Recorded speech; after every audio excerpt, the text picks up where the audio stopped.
Meus irmãos, eu quero convidá-los a abrirem novamente as suas Bíblias em Lucas, capítulo 5. Lucas 5, e nós vamos ler do versículo 27 até o versículo 32. Lucas, capítulo 5, verso 27 ao verso de número 32. Os irmãos acompanhem a leitura. Passadas estas coisas, saindo, viu um publicano chamado Levi, assentado na coletoria, e disse-lhe: segue-me. Ele se levantou e, deixando tudo, o seguiu. Então lhe ofereceu Levi um grande banquete em sua casa, e numerosos publicanos e outros estavam com eles à mesa. Os fariseus e seus escribas murmuravam contra os discípulos de Jesus, perguntando: por que comeis e bebeis com publicanos e pecadores? Respondeu-lhe Jesus: os sãos não precisam de médico, e sim os doentes. Não vim chamar justos, e sim pecadores ao arrependimento. Vamos orar? Pai Santo, mais uma vez nos colocamos na Tua presença em oração e te pedimos que nesse instante Teu Espírito Santo, ó Deus, fale com cada um que aqui está presente, Senhor, dando compreensão da Tua palavra, ó Deus, abrindo o entendimento, iluminando a mente de cada um. Apesar de mim, ó Deus, que o Senhor me use, Pai, para a Tua glória, Pai, para que assim a Tua palavra não volte vazia e que todos nós saiamos daqui da Tua casa nesta noite, Senhor Deus, cheios da Tua palavra, Senhor, alimentados por ela. É o que eu te peço em nome de Jesus. Amém. Queridos irmãos, no domingo retrasado, nós vimos lá em João, capítulo 4, Jesus se encontrar com uma mulher à beira de um poço, uma mulher estrangeira, de uma região desprezada pelos judeus, região de Samaria, uma mulher com um caráter duvidoso, com uma vida imoral, e Jesus foi até aquela mulher, Jesus transformou a vida daquela mulher, ela se tornou uma missionária, uma evangelista na sua cidade. No domingo passado, foi a vez de nós vermos Jesus indo até Simão Pedro, na beira da praia. E depois de Jesus pregar a uma multidão que estava na praia, Jesus então deu uma voz de comando, uma ordem a Pedro para que ele jogasse as redes no mar. E Pedro meio que na dúvida ali, porque ele havia passado uma noite inteira tentando pescar e não havia pegado nada, ele, sob a ordem de Jesus, lança novamente as redes e vem muitos peixes muito além daquilo que ele já havia visto. E depois Pedro, Tiago, João, seus sócios ali, eles deixaram tudo na praia e seguiram a Jesus. Homens e mulheres comuns, homens e mulheres desprezados pela sociedade, uma mulher que tinha uma vida imoral, pescadores simples, pobres, sem estudo, esse tipo de gente que Jesus veio buscar, esse tipo de gente ruim que Jesus veio salvar. E na noite de hoje, meus irmãos, nós vamos ver uma pessoa ainda pior do que humildes pescadores, ainda pior do que uma mulher estrangeira e imoral. Jesus ele veio até um publicano. Esse homem chamava-se Levi. E é interessante, meus irmãos, que Jesus ele era mestre. As pessoas chamavam ele de mestre, ele de fato era mestre. E como mestre, seria natural Jesus se cercar de outros mestres. Como mestre na Bíblia, como um mestre nas Escrituras, seria natural que Jesus tivesse como companheiros de ministério outros homens iguais, outros homens que também conhecessem as Escrituras, fossem professores, mestres nas Escrituras. Os escribas e fariseus eram esses homens. Só que, diferentemente de Jesus, os escribas e fariseus, apesar de conhecerem muito a Bíblia, eles se achavam superiores. Eles se achavam melhores do que os outros. Eles não se misturavam com a gentalha. Eles estavam sempre isolados, separados. Eles se achavam superiores a pescadores, a agricultores, a mulheres e até mesmo a publicanos. E nem passava pela cabeça deles comer com essas pessoas. Isso porque, para o judeu, sentar-se na mesa para comer indicava intimidade, indicava que você concordava com a vida daquela pessoa. Então, para o fariseu, para o escriba, que eram mestres da lei, eles nem cogitavam sentar-se à mesa com homens e mulheres desprezíveis, pecadores, gente da ralé. E é nesse contexto que nós vemos Jesus quebrando todos os paradigmas. Jesus escolhendo gente comum, gente simples, gente cheia de dúvidas e pecados, até mesmo aqueles que eram os mais desprezíveis e os mais desonrados. O povão. É para esse tipo de gente que Jesus veio. Na Bíblia, nos evangelhos, é esse tipo de gente que nós vemos Jesus buscando, né? E Jesus, ele escolheu o pior tipo de pessoa justamente para demonstrar a sua misericórdia e a sua graça. É interessante que o apóstolo Paulo, ele fala isso em uma das suas cartas. Lá em 1 Coríntios capítulo 1, versículos 26 a 29, Paulo diz que não foram chamados muitos sábios, nem muitos poderosos, nem muitos de nobre nascimento, mas pelo contrário, Deus escolheu as coisas loucas do mundo para envergonhar os sábios e escolheu as coisas humildes do mundo e as desprezadas e aquelas que não são, para reduzir a nada as que são, a fim de que ninguém se vanglorie na presença de Deus. Então, meus irmãos, nós vemos que Deus, ele escolheu, ele escolhe os piores, aqueles a quem a sociedade despreza.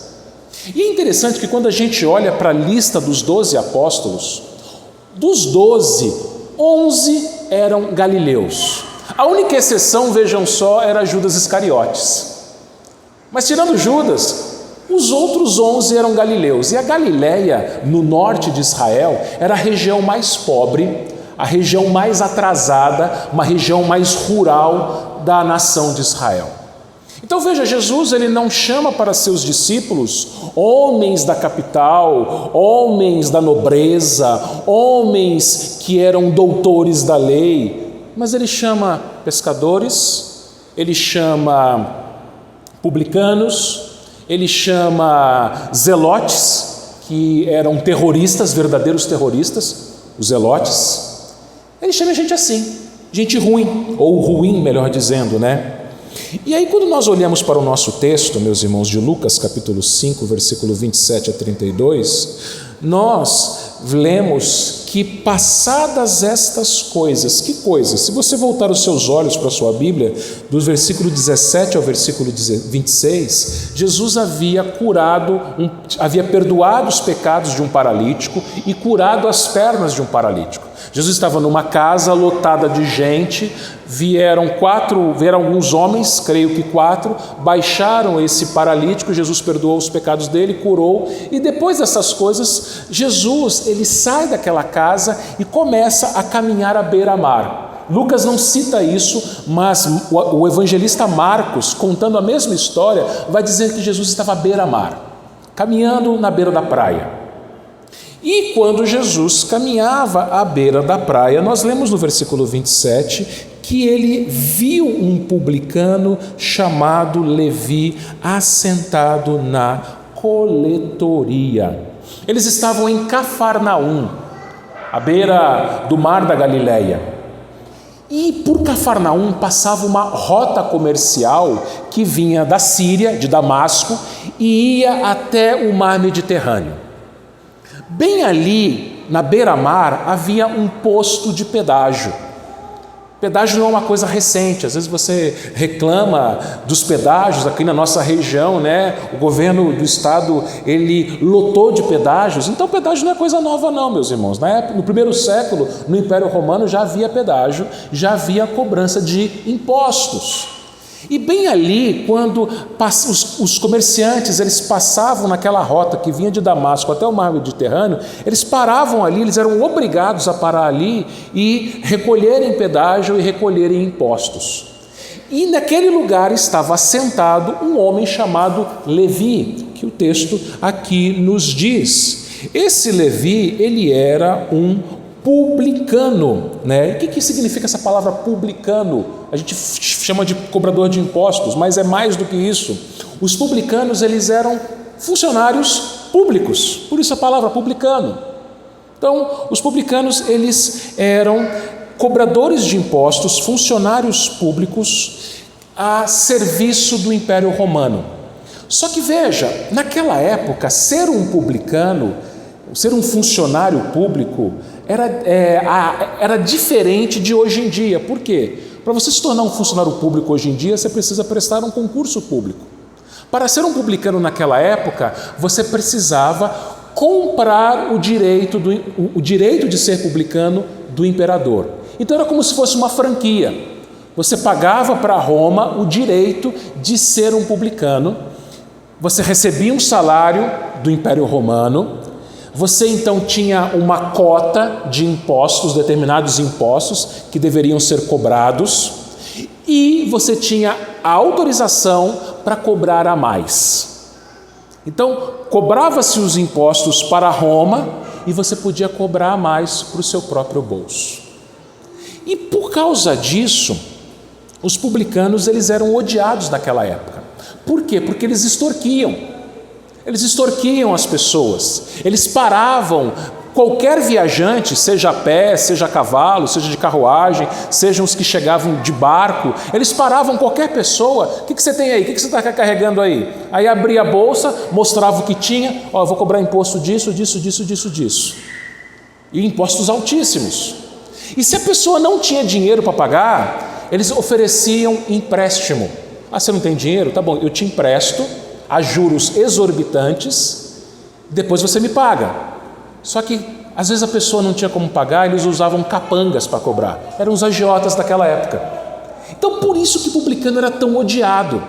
Eles cobravam impostos, cobravam a mais para o seu próprio bolso e agiam como verdadeiros agiotas. Eles eram odiados e desprezados pelos judeus, eles eram proibidos de participar da adoração no templo em Jerusalém, eles eram proibidos de participar dos estudos bíblicos nas sinagogas, eles eram isolados, eles eram os piores.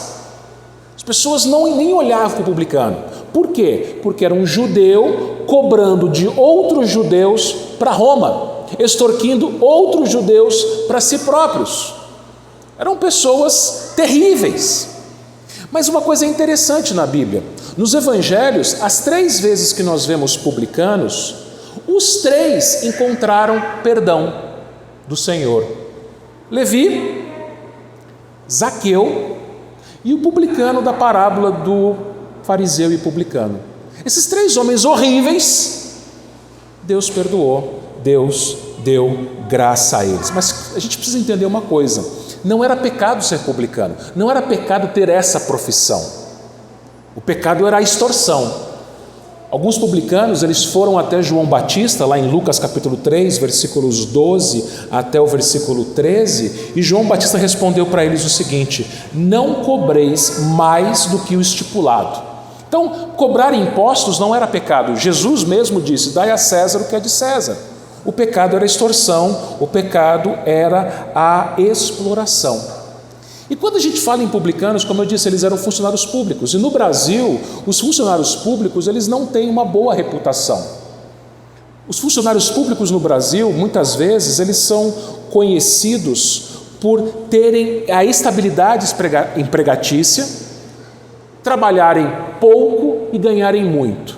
Essa é a fama dos empregados públicos ou dos funcionários públicos, do funcionalismo público no nosso país. É claro que eu estou generalizando, mas se você é um funcionário público, você precisa entender o seguinte, que você está onde você está não com uma motivação de estabilidade, mas Deus te colocou onde Ele te colocou para ser uma testemunha, para brilhar a luz de Cristo. Se você não é um funcionário público, mas deseja ser, você é um concurseiro, você tem o sonho de se tornar um funcionário público, a sua motivação não deve ser a estabilidade, não deve ser o salário, não devem ser os benefícios, mas a sua motivação deve ser a oportunidade de testemunhar a Cristo, testemunhar o Evangelho no meio onde você estiver. Então veja, não é pecado algum, né? Deve ser um funcionário público crente, ele deve glorificar a Deus nesse ambiente, ele deve ser um funcionário dedicado, honesto, cortês. Mas voltando aqui à Bíblia, para o nosso funcionário público chamado Levi, nós sabemos que ele tinha um outro nome, Mateus. Tanto que Mateus, ou Levi, no seu evangelho ele se refere a si mesmo com esse segundo nome, Mateus. E Levi, ou Mateus, diz o texto aqui, que ele estava assentado na coletoria. Olhe para a sua Bíblia novamente. Jesus, saindo, viu um publicano chamado Levi assentado na coletoria. Esse verbo na língua grega, viu, não significa apenas que Jesus olhou, ele passou os olhos e chamou a atenção dele. Mas não apenas viu ou olhou, mas que Jesus prestou atenção. Jesus analisou aquele homem ali assentado.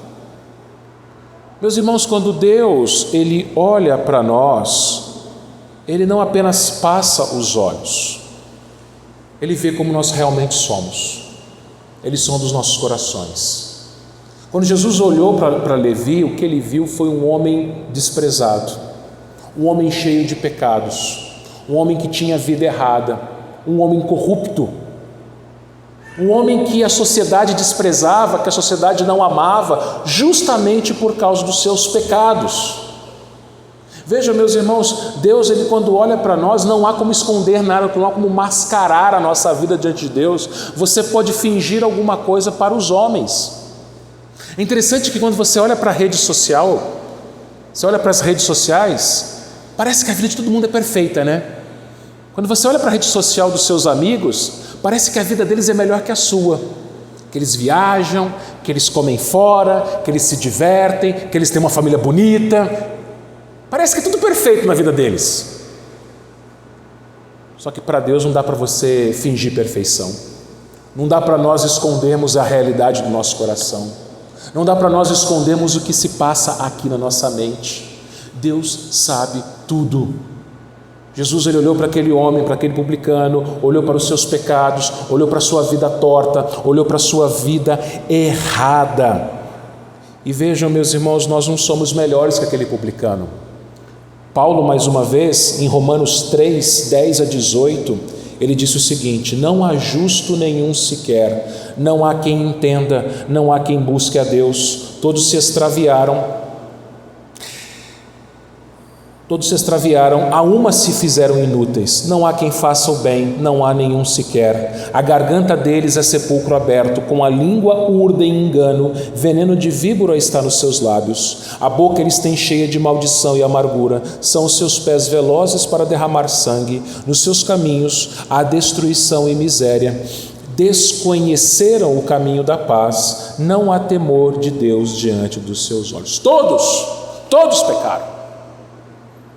Então os publicanos eles eram horríveis, corruptos, maus, mas nós também somos. Não há como esconder de Deus. Você pode esconder do seu amigo, você pode esconder do seu parente, pode esconder da sua igreja, você pode esconder do seu pastor, mas Deus ele olha para nós, ele vê quem nós realmente somos. Como nós lemos no Salmo 103, ele conhece a nossa estrutura e sabe que nós somos pó. E o texto nos diz que Jesus olhou para ele assentado na coletoria e disse-lhe: segue-me. Jesus deu um comando, deu uma ordem. Jesus não fez um convite. Algumas pessoas pensam, meus irmãos, que o chamado de Deus é um convite. Só que preste atenção numa coisa: quando Deus chama, não há como negar um chamado de Deus. Quando Deus chama, meus irmãos, nós prontamente atendemos o seu chamado. O verbo aqui, grego, na língua original, ele está no tempo imperativo, ou seja, foi uma ordem de Jesus. Jesus, ele não convidava pessoas, ele ordenava. O primeiro sermão que Jesus pregou, lá em Mateus capítulo 4, versículo 17, foi o seguinte: arrependei-vos, porque está próximo o reino de Deus. Arrependimento não é um convite, é uma ordem. Arrependimento é você deixar para trás a sua vida antiga, a sua vida errada e caminhar com Jesus, olhar para frente, ter uma nova vida. Até mesmo, meus irmãos, quando Jesus disse: vinde a mim os que estáis cansados e sobrecarregados, ali não foi um convite, foi uma ordem, também está no imperativo. Ele fala: venham, eu estou chamando vocês. Sabe você, mãe, quando você chama seu filho, você pai, quando você chama seu filho, vem cá, não é um convite, você vem se você quiser, mas é uma ordem. E Levi entendeu isso, versículo 28, ele se levantou e, deixando tudo, o seguiu. Irmãos, Levi, ele foi imediato. Ele estava sentado, o texto diz isso, trabalhando, cobrando seus impostos. Ele levanta-se, ele deixa tudo, absolutamente todas as coisas, tudo aquilo que era ligado à sua profissão, e segue a Jesus. Foi uma atitude semelhante àquela que nós vimos no domingo passado, de Pedro, Tiago e João. Só que não seria errado, irmãos, nós dizermos que a atitude de Mateus ou de Levi, foi ele abriu mão de mais coisas do que dos 3 pescadores, humanamente falando. Por quê? Vamos pensar aqui comigo, vamos raciocinar um pouquinho aqui. Pedro, Tiago e João, provavelmente André, eles eram pescadores, ou seja, eles eram profissionais autônomos. A hora que eles quisessem, eles deixaram lá as redes, os barcos, os peixes, a empresa de pesca, eles eram autônomos. A hora que eles quisessem, eles podiam voltar à sua profissão. Bastava um barco e uma rede. Era fácil. Tanto que eles fizeram isso depois que Jesus ressuscitou. Lá no final do Evangelho de João a gente lê, que Pedro virou para os outros discípulos e falaram assim: vamos pescar. Eles falaram: vamos junto. Então era fácil para Pedro, Tiago e João voltar para a pescaria. Para Levi não. Levi era um funcionário público. Ele abriu mão da sua estabilidade, ele abriu mão da sua franquia, ele abriu mão do seu emprego público. O que você acha mais fácil? Um autônomo voltar a exercer a sua profissão ou um funcionário público voltar? Não, uma vez que você abriu mão, que você saiu, você tem que prestar um novo concurso, é mais difícil. Então veja, a atitude de Levi foi até mais profunda que a de Pedro, Tiago e João. Nós podemos dizer isso certamente, porque ele abriu mão de todas as benesses do seu trabalho, de todos os privilégios do seu trabalho, para poder seguir a Jesus. Quero dar um testemunho pessoal aqui. No final de 2012, depois de quase 13 anos de funcionalismo público, eu deixei o meu trabalho, o meu emprego na Sabesp. Fui funcionário público durante quase 13 anos. Durante esse tempo, eu cursei os 5 anos de seminário, eu me casei, as minhas filhas nasceram, eu servi a igreja como seminarista, depois eu pastoreei a primeira igreja do meu ministério, trabalhando na Sabesp, até que em 2012, eu e a Ana, nós decidimos deixar a nossa cidade, Mogi das Cruzes, e exercemos o ministério numa outra cidade. E eu falo para vocês uma coisa, foi uma decisão muito séria. Foi uma decisão muito séria. E desde janeiro de 2013, nós passamos a viver com menos do que eu ganhava na Sabesp, junto com a Congra que eu tinha. Mas eu falo para vocês uma coisa: Deus supriu e tem suprido até hoje cada uma das nossas necessidades, e além delas. É claro que Deus não vai falar para todo mundo: olha, deixa seu emprego.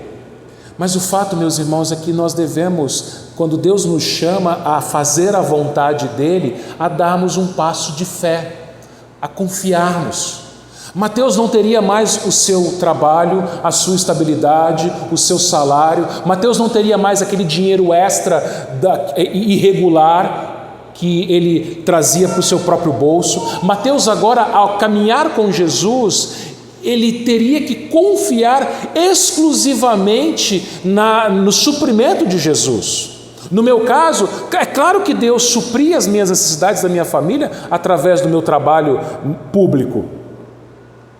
Mas é muito simples quando você é funcionário público, você tem estabilidade, que você sabe que você tem seus benefícios, que você tem tudo ali, é fácil viver. Agora, quando você tem uma situação que muitas vezes é indefinida, realmente uma confiança plena, completa no Senhor Jesus Cristo. Mas eu quero chamar a sua atenção para mais uma coisa. Levi, ele não deixou apenas o seu emprego, ele deixou a sua vida passada para trás. Lembra que eu falei? Os publicanos, eles eram conhecidos por serem corruptos, por serem violentos, por extorquirem pessoas. Levi, então, irmãos, ele abandonou todas as coisas que ele fazia no passado para andar com Jesus. A palavra aqui, o verbo aqui, segue-me, significa andar com alguém no caminho, é caminhar com Jesus, andar pelo caminho que Jesus ia andar. Seguir a Jesus, meus irmãos, é você abandonar a sua vida passada, abandonar os seus pecados, abandonar os seus vícios, abandonar tudo aquilo que desagrada a Deus e caminhar fazendo a vontade de Deus, obedecendo aos mandamentos de Deus. Infelizmente, meus irmãos, alguns cristãos tentam mesclar, tentam conciliar cristianismo com mundanismo. Acham que podem ser crentes, podem ser membros da igreja e ao mesmo tempo manterem uma vida mundana de segunda a sábado. Eles acham que podem frequentar a igreja e continuar caminhando nos seus pecados. Isso não é ser crente, isso é ser hipócrita. Senhor, eu vou caminhar com o Senhor, mas é muito lucrativo ser publicano e me dá estabilidade. Senhor, eu vou caminhar com o Senhor, mas eu tenho a minha empresa de pesca, é muito lucrativo ter os meus peixes aqui. Não, cada um tem o seu chamado e Deus chama a todos a deixar para trás tudo aquilo que o afastava dele. O que tem te afastado de Deus, porventura? Deus te chama a abandonar vícios, pecados. Deus te chama a abandonar, a se arrepender, a deixar para trás, obedecer a Ele, somente a Ele. Não se pode servir a dois senhores, né? A Deus e ao seu pecado. Versículo 29. O texto diz que então lhe ofereceu Levi um grande banquete em sua casa, e numerosos publicanos e outros estavam com eles à mesa. Eu gosto dessa palavra, então. Significa que Levi, ele deu uma evidência da sua mudança. Levi demonstrou que ele havia se convertido de verdade. E a primeira evidência da conversão é que ele deu uma festa, um banquete, um jantar em honra a Jesus e convidou quem? Seus colegas de trabalho, outros publicanos. Diz o texto que ele convidou numerosos publicanos, era muita gente. Pensa comigo o seguinte: quem que aceitaria ser amigo de publicano? Ninguém gostava dos publicanos, só outros publicanos e pessoas piores do que eles. Diz aqui, numerosos publicanos e outros.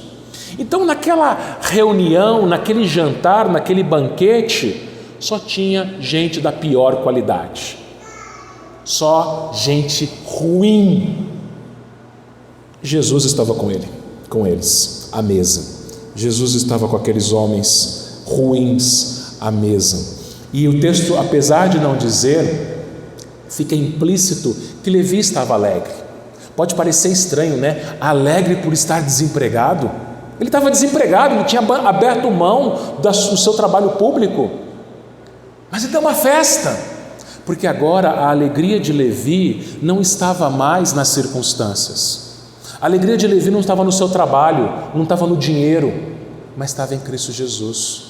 A partir do momento que você crê em Jesus, a partir do momento que você se converte ou é convertido por Ele, a partir do momento que você começa a seguir a Jesus, a sua alegria não está mais nas coisas, a sua alegria não está mais nas circunstâncias, a sua alegria não está mais no seu trabalho, na sua família, nos seus bens, no seu lazer, mas a sua alegria está única e exclusivamente em Cristo Jesus, porque vai ter dia no seu trabalho que vai ser difícil, que você vai chegar em casa com dor de cabeça, vai ter dia na escola que vai ser complicado, vai ter dia no seu casamento que vai ser muito ruim, vai ter momentos da sua vida, na sua família, na criação dos seus filhos, que vão ser terríveis e vão tirar a sua alegria, ou pelo menos tentar.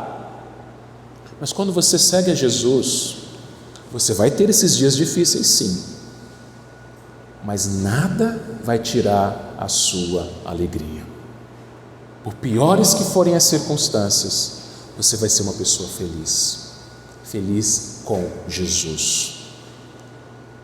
E Levi, ele teve essa iniciativa de dar um banquete, convidar Jesus, convidar seus colegas de trabalho, para mostrar para os seus colegas de trabalho quem era Jesus. É muito bonito isso. Sabe por quê, meus irmãos? Porque essa é a melhor estratégia missionária que existe. A gente fala, vamos fazer evangelismo na cidade, vamos distribuir folheto, vamos fazer um culto na praça. Isso é válido, isso tem o seu lugar. Mas, presta bem atenção, a melhor forma de trazer pessoas a Cristo é no seu dia a dia, é no seu trabalho, na sua escola, na sua faculdade, com seus vizinhos. É você criar oportunidades para mostrar Jesus. Você já pensou nisso que Levi fez? Dar um almoço, chamar o seu vizinho, chamar o seu colega de trabalho. Às vezes a gente faz churrasco, e é interessante que aqui a Adamantina, né, a comida oficial da Adamantina é o churrasco, isso é muito bom. Todo mundo gosta de churrasco. Mas você já pensou em fazer um churrasco, chamar seu colega de trabalho ali, sua colega de escola, a pessoa da academia, da faculdade com quem você convive, um vizinho, um parente? E ali na conversa, ali entre uma garfada e outra, você falar de Jesus para essa pessoa, você falar, olha, Jesus Cristo, como a gente canta, né? Jesus Cristo mudou o meu viver, mudou a minha vida.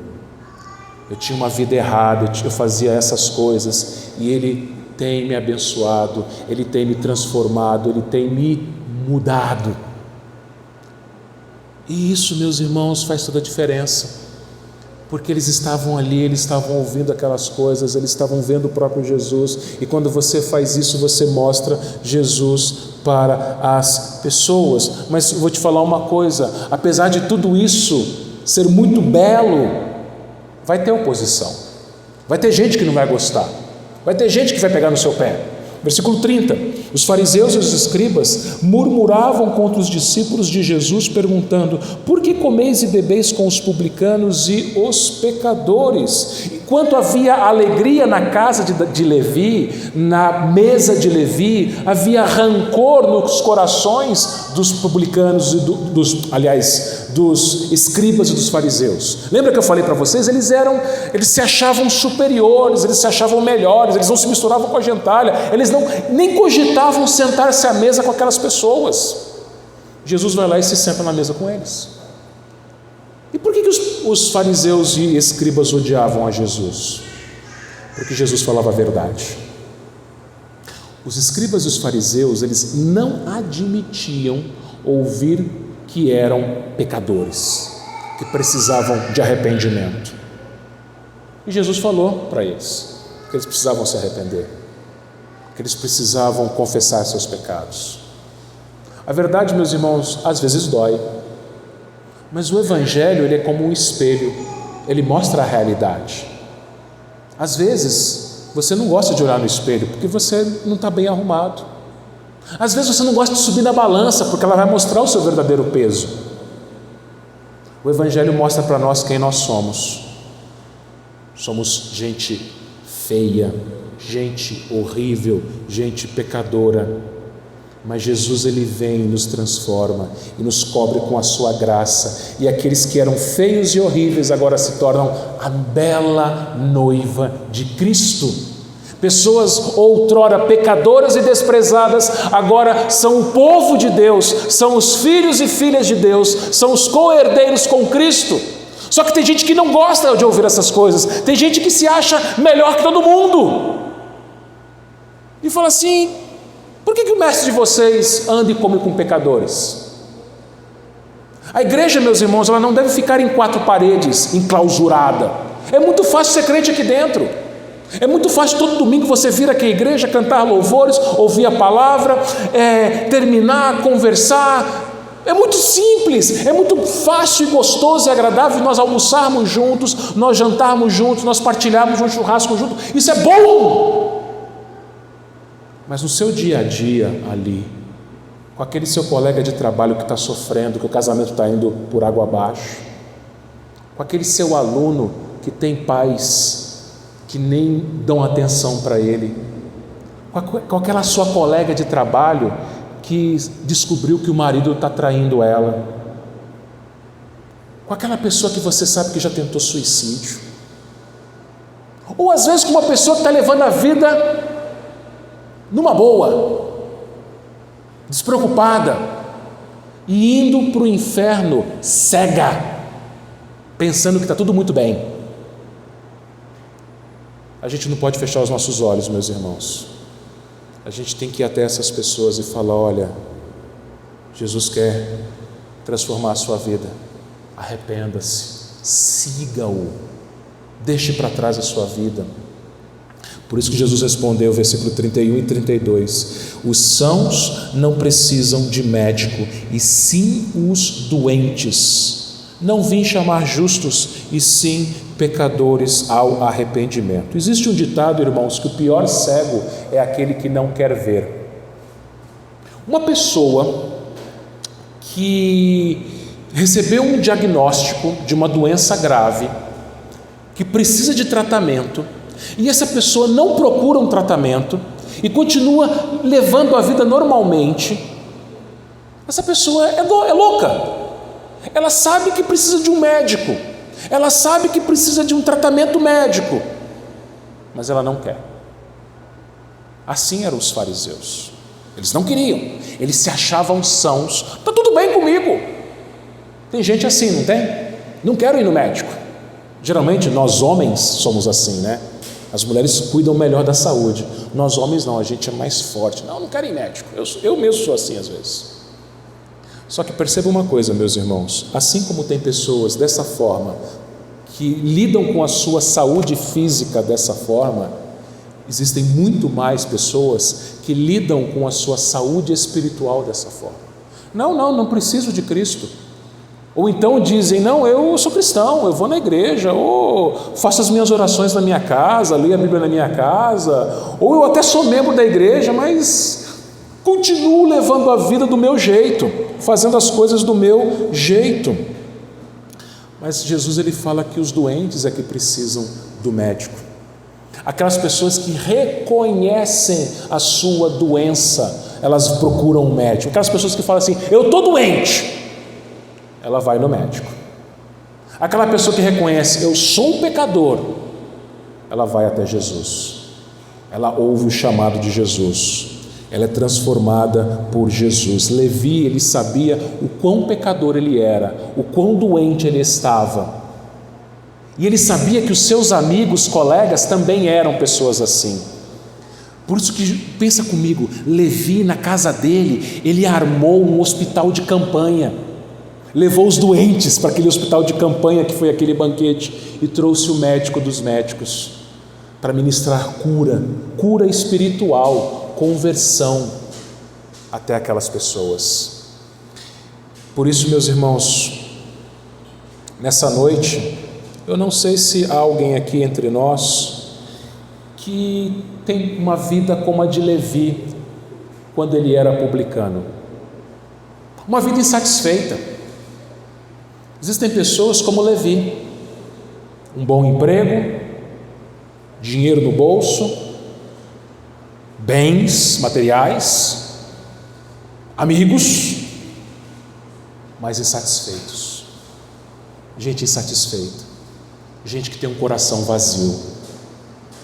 Se porventura aqui no nosso meio hoje tiver alguém assim, ouça e responda o chamado de Jesus: segue-me. Deixe para trás os seus vícios, deixe para trás os seus ídolos, deixe para trás os seus pecados, deixe para trás tudo aquilo que não te satisfaz, porque Jesus é o único que nos dá a satisfação plena. Sexo não dá satisfação, relacionamentos não dão satisfação, dinheiro, bens materiais, viagens, lazer, trabalho, essas coisas são boas, mas não satisfazem completamente a nossa vida. Jesus satisfaz. E se você já é uma pessoa que tem Jesus, que já é satisfeito em Jesus, conte para as outras pessoas, compartilhe, crie oportunidades, chame pessoas para a sua casa, para um almoço, para um churrasco, para um jantar, para um lanche, para um café, e crie a oportunidade ali de você falar daquele que mudou a sua vida. Na hora que você estiver jantando, aliás, almoçando amanhã, com o seu colega de trabalho, com o seu chefe, com o seu empregado, com um aluno, com alguém que você convive diariamente, cria a oportunidade, fala: olha, Deus tem feito isso na minha vida, Deus tem tirado a minha ansiedade, Deus tem dado paz ao meu coração, Deus tem me dado alegria no meio das circunstâncias difíceis. Fale para as pessoas quem é Jesus, mostre Jesus para as pessoas e você verá o milagre acontecer. Você verá a vida sendo transformada para a glória dele, assim como a sua vida um dia foi transformada. Que ele nos abençoe, meus irmãos. Amém.